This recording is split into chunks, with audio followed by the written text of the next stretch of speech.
So leaving our hotel in Ning, a town that most people have never heard of in Hunan, we went down the hill and straight off into a new development area.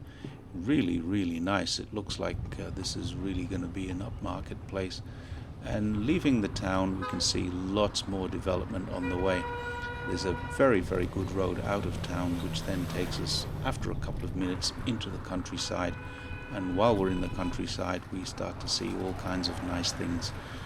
The bad things that we're going to show you now are these rumble strips on the road. This one's quite worn, but every time you hit one of these, you really do feel it. And some of them, those solid ones, are actually about 2 centimeters tall. So when you hit them, they're a bone-jarring hit. There's another 3 of them there. Each of those is designed to slow down these cars coming down the hill. But they're not very good for us on bikes because we're traveling on our bikes at 45, maybe even 50 or faster kilometers per hour. And they really do hurt, not just us, our physical bodies, but they hurt our bikes too. Part of the reason why we're having trouble with our bike wheels is because of this kind of thing. But it's a thing that we have to put up with, and you're coming down some of these hills on your brakes to prevent it. Then we're coming into just a normal small town somewhere in central Hunan now. We're 200 or 300 kilometers into Hunan. And what we're looking for here, because it's about 9:30 in the morning, we're looking to see if there is somewhere where we can have breakfast. You pass by this shop and that shop, and there's people selling vegetables, people selling oil, people selling all kinds of different things.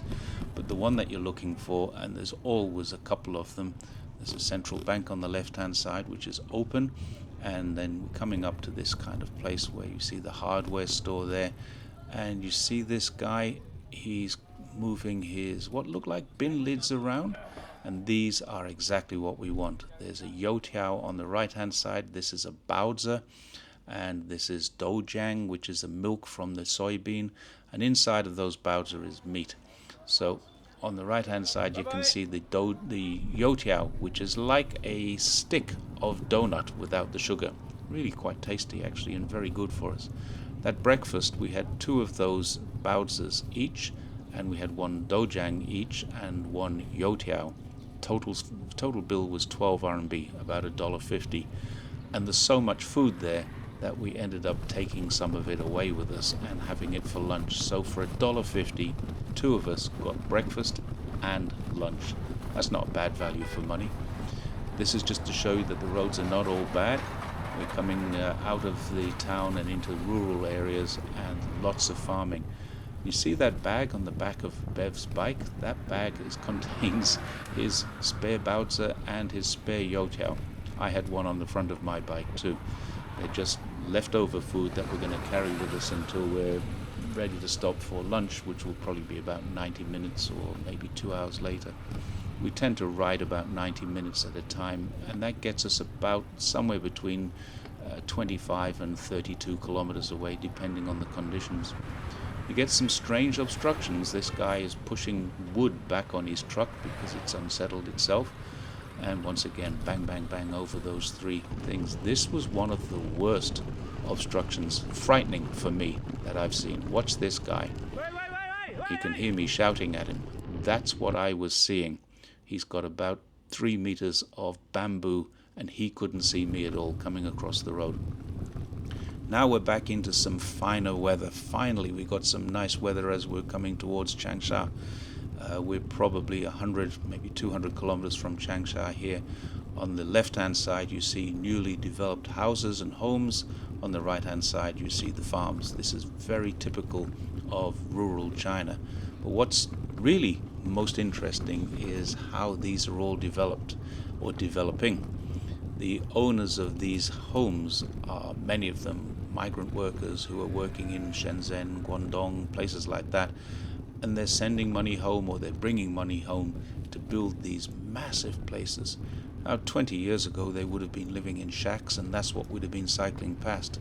Now, we're cycling past these huge 5, 6, sometimes bigger bedroom homes. That's classic throughout all of rural China. where these smaller shacks are being replaced by huge 4 or 5 story homes, sometimes with 5 or 6 bedrooms, several bathrooms. And this is an old town. I'm going to just let this run through the town so you get an idea of what a really rural town in China looks like. There's not a lot of money in this town, obviously. There's not a lot of wealth. There's a hardware store selling wheelbarrows. The road surface is pretty bad, so I've borrowed the wrong side of the road because it's the only place that's smooth, where they've obviously laid down a pipe underneath it and then concreted over it. Dog doesn't care, he's not moving. We're just continuing through this town. It seems to be deserted, and the reason for that is because it's 1:30 in the afternoon. About 1:30 anyway. What happens in the afternoon in most of China is that many people will go for a siesta. They will spend their afternoon from maybe 12:30 after they've eaten lunch until about 2:30 just either having a sleep or having a break. That's a school on the right hand side with all those barriers to keep the kids safe. Or they may be playing cards or mahjong. And you see that usually when there's something like that going on, they attract a little audience as well. Everybody wants to know who's winning and what's going on and how the games are going. This is just a normal town. Once again, I'm still on the left-hand side. There's another card game going on there. And if we'd come through in the morning, these stalls that you can see the covers over, that would have been a fish stall there because it had fish tanks, and there'd be a meat stall there and vegetables on the other side. That they would have all been busy. And probably if we'd come through at 9 o'clock in the morning, we probably would have had to weave our way through people shopping, as we do have to weave our way through people just standing still doing nothing. And there's another card game or something going on just here with an audience, of course. That lady's got the same idea as me, use the smooth part of the road. But I have to get off it now and onto the rough part, and it's clack, clack, clack on the bike all the way through here. So still coming through this village. It's not a very long village, it's probably maybe 1 kilometer, and we've seen a lot of people, but nobody's doing any work, nobody's doing any shopping. They're just relaxing because it's siesta time. Supermarket there, hardware stores, bank on the left hand side. Again, that's 2 banks in that very small town that we've seen. I think that's something that's not very common in the West now, small towns with several banks. As we get to the top and join the main road again, you can see the size of this viaduct. It's big. And then we're going to move into a different area where this was another roadblock that I had. Slightly different camera, different angle view there. That's the Insta360, just showing us that it does work, and it works pretty well. I'll be doing a lot of stuff from the Insta when I get a little more time. Here we are in the southern suburbs of Changsha now.